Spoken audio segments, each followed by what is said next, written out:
Hi, seventh graders. This is your third reading of Home of the Brave.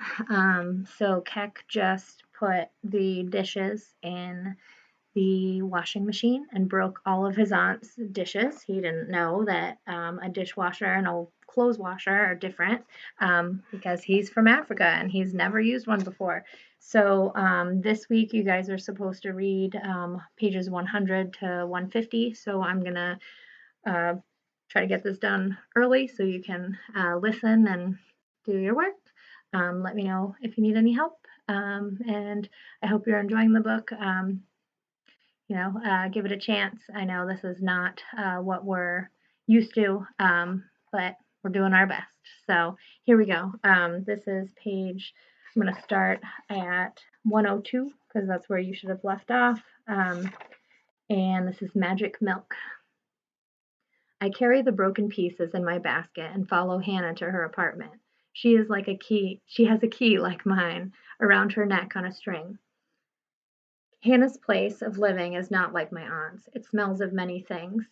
Some are good, some not so good.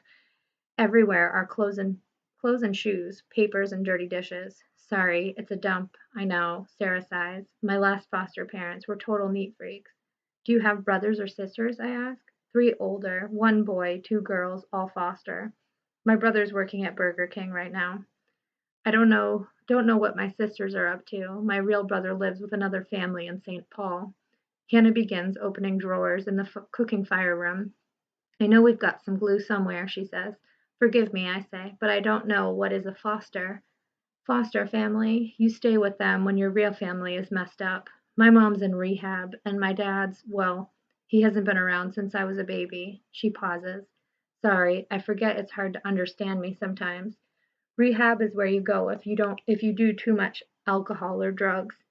I have seen men in our village drink until they fall down and laugh too loudly, I offer. Top of 104. Hannah nods. Yeah, like that. Your mother will be well soon? I doubt it, she says. She looks at me. Her eyes are wet, just a little. You can't be sure what will happen, I say. Life changes, so you must hope. I want so much to believe my words. Hannah doesn't answer. She opens the tall cold box. Want some chocolate milk? I know about chocolate. At the camp, a helping doctor gave me a small piece to try. This is what laughing tastes like, I told her. Top of 105. I would like the milk very much, I say to Hannah. I watch while she pours. Wondrous brown milk from a tall, thin box. In the camp, people told me America was a great country, I say, but I never dreamed you would have cows that give such milk. Hannah groans. The world's oldest joke, she says, but I don't understand her meaning. Where do you find this milk? I ask. Grocery store. I'll take you sometime. I take the bus there a lot. The yellow school bus? Nope. She shakes her head. City bus. I sigh. I'll never know all the things there are to know. Hannah tilts her head to one side. Don't worry, it'll get easier. I'll help you. How come you are so helping to me? I ask. Hannah thinks for a minute. I don't know. Guess I've moved around a lot myself. Not like you, but I kind of know what it's like to not know things. She clinks her glass against mine. Here's to crazy glue. I don't understand those words either, but I don't care. My mouth is too busy rejoicing. This is the top of 107. This is wet feet. Even the wonder of crazy glue can't turn my aunt's dishes into their old selves. The next morning I tell my aunt of my great mistake. She makes her lips into a line and closes her eyes, but she doesn't say a word. I would like it better if she could find her mad voice. Back in Africa, she and my uncle would argue so fiercely that their hut trembled. The cattle are stampeding again, the villagers would joke. But now I think maybe she is too tired to yell. When Dave comes to visit in the afternoon, I tell him about the broken dishes. He just laughs. That's nothing, he says. I once had a client who tried to wash his clothes in the toilet. That doesn't sound like such a wrong idea to me, but I decide to hide my thinking. Instead, I say, I must get a job, Dave, like my aunt, so I can buy her new dishes. Hold on, he says. We'll see about that soon enough. You just got here, Keck. You need some time to get your feet wet. I check my shoes. It's true enough that they are dry. That's called an idiom, Dave explains. You're going to run into a lot of those. It means get some experience. Dave turns to Gaanwar, who sprawled on the couch like a dozing dog. Actually, I've been meaning to talk to you about a job, buddy. There are some openings at a couple fast food places on the bus line. Gaanwar groans. He doesn't bother to open his eyes. I didn't come to this country to sweep the floors, he mutters. You gotta start somewhere, Dave says, and your mom needs some help with the bills. You're the man of the family now. A man doesn't wear a paper hat and give out ketchup packets, Gaanwar replies. Ketchup is a fine food, isn't it? I offer, but Gaanwar ignores me. Chapter 110. Don't be intimidated, Gaanwar, Dave says. They'll teach you the skills you need. I have many skills, Gaanwar says. Even with one hand, his words spark like lightning. Gaanwar is a great herdsman, I say. He is one of the best in our village. We'll talk about this later, Gaanwar, Dave says. I follow Dave to the door. I want to ask him something, but I am afraid he will say no. I take a big breath. So you remember the cow we saw that day? I ask. I would like to go back and visit her again. Gee, I can't today, Cack, Dave says. Maybe next week. He did not say no, I realize, so I try again, just like I would have with my own father. Sometimes, if you ask enough, fathers turn maybe into yes, but only sometimes. Maybe I could take the bus. My new friend Hannah takes the bus to many places, I say. She could come with me. Dave thinks for a moment. He takes a little piece of paper and a pen out of his coat pocket and writes some words. This is where the farm is, but don't try going without a friend to help you, okay? Okay, I say, and I put the paper in my pocket of my jeans. Give her a pat for me, buddy, Dave says as he opens the door. I think he is just being kind, since I'm certain he is not a great lover of cows. I wave goodbye and smile to myself with the secret comfort of a big idea. Top of 113. Bus. On the day with the name of Saturday, Hannah and I wait by the road for the bus to come. It's even bigger than the school bus. With the sour breath and slow growl of a starving animal, the door squeals open and I follow Hannah up the stairs. She pours quarters into my glove. Here, she says, do like I do. Her money clatters into a box by the driver. But I shake my head. The school bus is free. This one you pay for, she says. Come on, hurry up. The driver makes a face that says, stupid new to this country boy. But Hannah, I say, I can't take more money from you. Hannah tips my glove over the box, and the quarters slip in with a happy jangle. She grabs my arm as the bus rushes forward. We pile into a seat near the back. See, my mom sends me money sometimes, Hannah says. Her nose and cheeks are red as sunset sky. Just, out of the blue. No explanation, no letter. It just shows up. I used to write her and say thanks, but now I don't bother. She never writes back. Anyway, my foster mom always hands the money over to me. I give her some, and then the rest I put in a box under my bed. But it's yours to spend, I say, not mine. Hey, you get a job and you can pay me back. Meantime, keep your eyes open. I blink. But they are.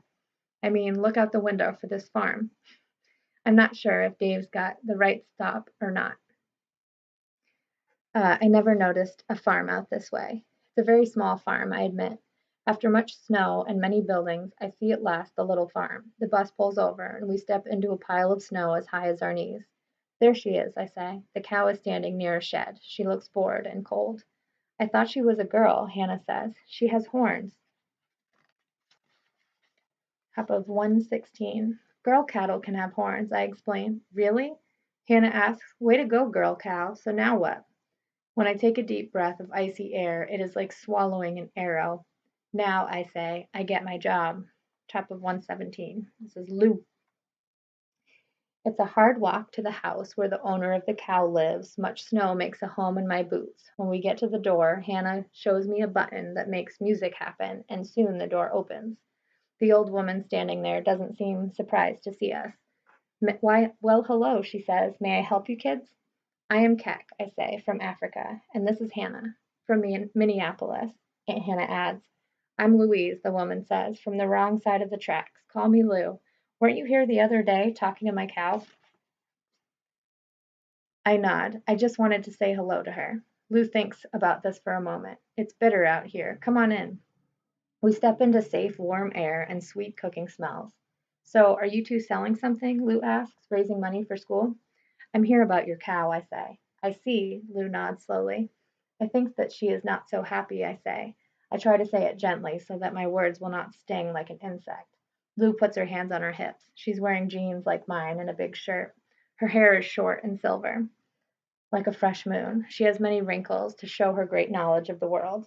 You two better sit. This may take some time. Lou points to the kitchen table. I was unaware that my cow's depressed, although I'm not entirely surprised. She's seen better days. Lou pushes a plate of cookies in front of us.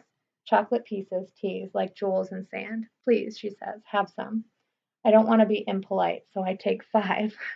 He's big on chocolate, Hannah explains. Lou laughs. Now tell me, Keck, how you come by your knowledge of cows? Top of 120. Cows and cookies. Of course I want to answer, but I know it's important to eat all the cookies first, so that Lou won't be offended. Hannah helps. See, Keck just got here from Africa. He's staying with his aunt and cousin. He accidentally put her dishes into the washing machine, and now he needs some money to buy new ones. And since in Africa his family had lots of cattle, he thought maybe you could use some help. She pauses to take a bite of cookie. Now she can't talk either. Lou says. She goes to the cold tall box to get some milk. I'm a little sad to see that the milk is not the chocolate cow kind. She pours the milk into glasses and watches while we drink. My husband's family came here from Norway, Lou says, and my great great grandfather came to the US on a boat from Ireland. She pours herself a glass of milk. But Africa? Wow, how are you handling winter? The cold hurts, I answer. Excuse me. But the snowballs are good. Lou smiles. So tell me why you think my cow is unhappy. It isn't because you don't care well for her, I say quickly. Not as well as I should, Lou says. My husband died last year, and with my achy old bones, I'm having a hard time keeping up. She picks up a cookie but doesn't eat it. I may have to sell the place soon. I had an offer, a good offer, and I have a lot of hospital bills to pay off. I don't know. We'll see. We're all quiet for a moment. Top of 122. So, Lou says at last, what is it you think my old cow is in need of? She needs to be brushed and fed the finest hay, and without other cattle she's lonely, I answer. She needs someone to talk to her. In my old home they would laugh at me, but when I talked to the cattle they would grow calm and easy to herd. I wait. Maybe my words are broken like my aunt's dishes, chips and shards that will not make a hole.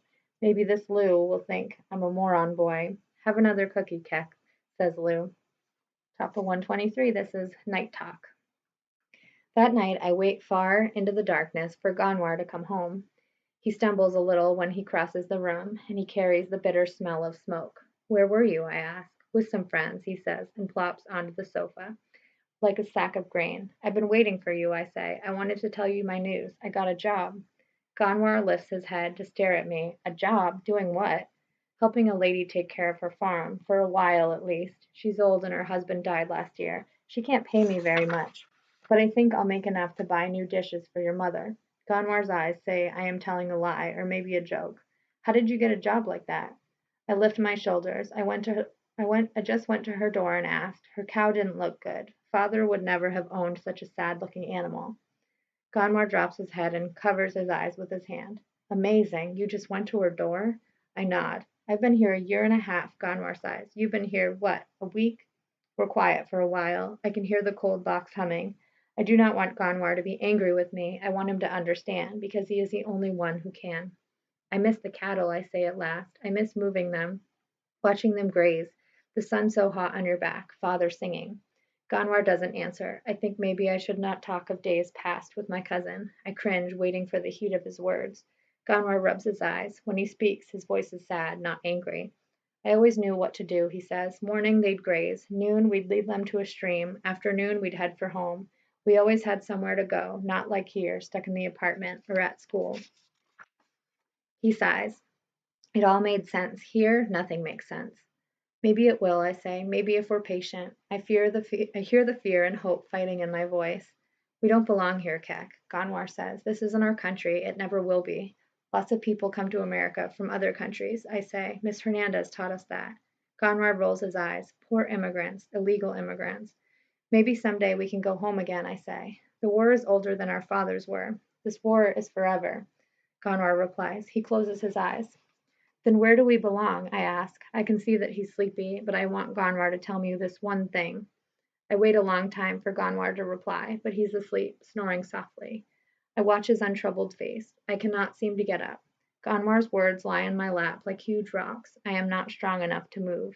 I sit and sit, waiting for the sleep my cousin has found, wishing for dreams of our old life, of fine, strong cattle gently complaining like tired children as we guide them safely home. Now we're on to part 3. So the proverb on this page says, one doesn't forego sleeping because of the possibility of nightmares. So someone doesn't just like not sleep because they're scared of having nightmares. So we've got about 20 pages left. We're on 131. This is Cowboy. I'm going to keep reading straight through and then we'll stop at around 150.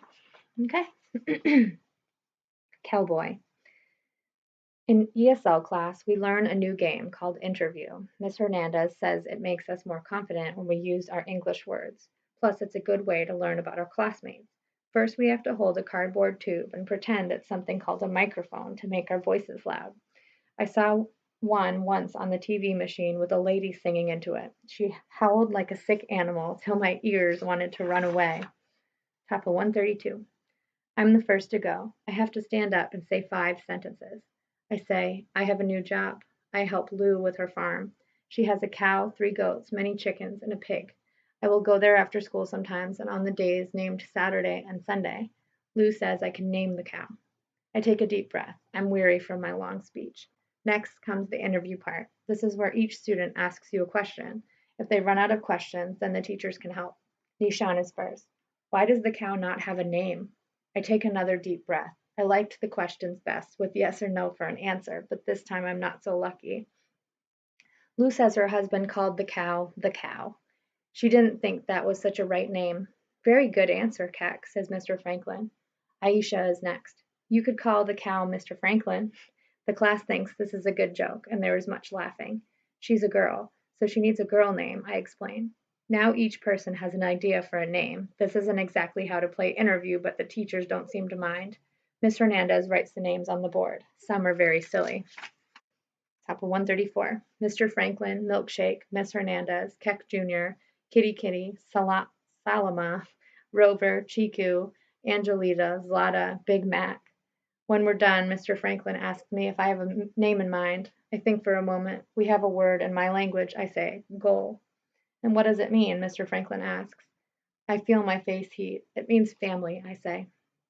Miss Hernandez says it's up to me, but I say I would like to have a vote because Miss Hernandez taught us that's how things are decided in America. We vote. Goal wins. Hamburger gets 2 votes. Nice job, cowboy, Mr. Franklin says. When I sit down at last, the rest of the day everyone calls me cowboy. It's a good day. The cow has a new name, and I have one too. Now we're on 136. This is working. The snow and much yuck at my boot and muck yank at my boots. The wind slaps my cheeks. In my heavy coat I plod like an old donkey on market day. So why am I so glad in my heart? The work at Lou's is simple. Feed the cows, clean the stalls, shovel the front porch. But when I am working, my mind doesn't travel where it shouldn't go. I'm only here with the chickens underfoot and Goal nudging for an ear scratch. Sometimes I talk to her softly. I tell her of my father's great herd and how they would graze each day, walking for miles, the sun in our bones, the grass whispering its shy music. I sing her one of my father's songs and listen for an echo of his voice in mine. She nuzzles me and flicks her ears and chews her cud. When I bury my face in Goal's old hide, I smell hide and dung and life. She shelters me like a warm wall, and that is enough for this day. This is Gaanwar meet Goal, and we're on 138. We're getting there. On Saturday, Dave comes to pick up Gaanwar. They're going to fill out paperwork asking for a job at the place that sells fries. Dave says he can drop me off at Lou's on the way. Gaanwar doesn't talk on his way to the farm. His face looks frozen, but his eyes are hot. He keeps rubbing the place where his hand once was. When we get to Lou's, I say, would it be all right if I showed Gaanwar the farm? He hasn't seen a cow in a long time. I wait for Gaanwar to spit out the word no, but he gives a slow nod. Dave looks at his arm clock. 10 minutes, he says, tops. We go to Lou's door, and when she opens it, I say, this is my cousin Gaanwar. He'd like to see the farm. Be my guest, Lou says. There's a new bag of chicken feed in the shed, Keck. Gaanwar follows me through the thick, crunching snow. It isn't much of a farm, he says. Hardly any animals, and the big road so near. Still, it isn't so bad if you don't think about it, I say. I shake my head. I'm getting very good at not thinking about things. We enter the gray, sagging barn. Sun and angry wind sneak through the broken spots. There she is, I say, pointing. Gaanwar groans. Are you sure that's a cow? Papa 140. Our fathers wouldn't think so, I admit. I stroke her flank while Gaanwar watches. She has old eyes, tired but patient. Gol is her new name, I add. Gaanwar takes his glove off his good hand with his teeth. He strokes her too. I meet Gaanwar's eyes. Don't worry about the job too much, I say. What another man takes 2 hands to do, you can do with one. Gaanwar puts his hand against Gol's neck. You're lucky to have found this job, but you made that luck happen. I wish I could be herding, I say. I don't know anything about farms, really, except that they have cows. We stand there, watching the cow's breath come in little puffs. Suddenly another big idea jumps into my head. I think that if I knew where such ideas come from, I would be a wealthy man with 1,000 cattle and a flying boat. Stay here, I say. Keep her company for me. Papa 142. An idea. A few minutes later I race back to the barn, stumbling in the stubborn snow. Dave and Lou follow. Lou has on a thick red coat and a hat with a fuzzy ball on top. Gaanwar is still leaning against Gol. Your cousin has an idea, says Dave. Ooh, there's a typo there. You cousin. Ooh, found a typo, guys. Your cousin has an idea, says Dave. My grin is so big it hurts. You can work with me here, I exclaim, helping with the farm. All is quiet. Gaanwar looks doubtful. He doesn't say yes, but he doesn't say no either. I don't have much cash, Lou says. You'd have to split the pay I'd promised Keck. But come spring, I sell organic veggies and flowers at the farmer's market, and you could help with that. She pauses, assuming that is, I hang on to this old place. Gaanwar looks at me hard. I can't take your charity. But I'm taking yours, I say. You're sharing your home with me. I don't know anything about farming, Gaanwar says. I don't either, I say. Gaanwar turns to Lou and holds out his hurt arm. What about this? He asks. His voice is soft, but his words are shouting. We all look at Lou. Lou shrugs. Guess you'll have to use the other one, she says. Papa 144. For some reason, this makes Gaanwar smile. He slowly nods. He glances at Dave. Can you come back later? He asks. We have dung to shovel. I laugh. It's much harder here, I warn him. Everything freezes, even that. Gol moos softly, as if she's sorry to make work for us. Dave shakes my hand, then Lou's, then Gaanwar's. Folks, this is great, he says. Gaanwar, don't let Lou down, buddy. He won't, Lou says. She winks. Dave and Lou leave us in the cold barn. I look around me. It's not a great herd I see dotting the grass like clouds in a vast green sky. It's just a tired flock of scrawny chickens and a cow with ribs trying to hide behind her muddy coat. But for a moment, as Gaanwar and I hum one of the old songs, we are where we belong in the world. I think there's one more, two more. All right, field trip. The next week, my ESL class takes a field trip to the zoo. Field trip is another English trick, like raining cats and dogs, or a barrel of laughs, because there is no field and it's not a far trip like the one I took from Africa. We take a yellow bus. When we get to the zoo, we must stand in line to get our tickets. The other kids complain, but I am used to lines. One day in the refugee camp, I stood in line for 9 hours to get a handful of corn. At last a guiding lady walks us past birds and lizards, fish and butterflies, zebras and elephants. We're looking for animals from our homelands. I see gazelles standing on a low hill beyond a fence. I remember such animals bounding through tall grass, riding the air like wingless birds. I wonder how did they come to be here in this strange cold world?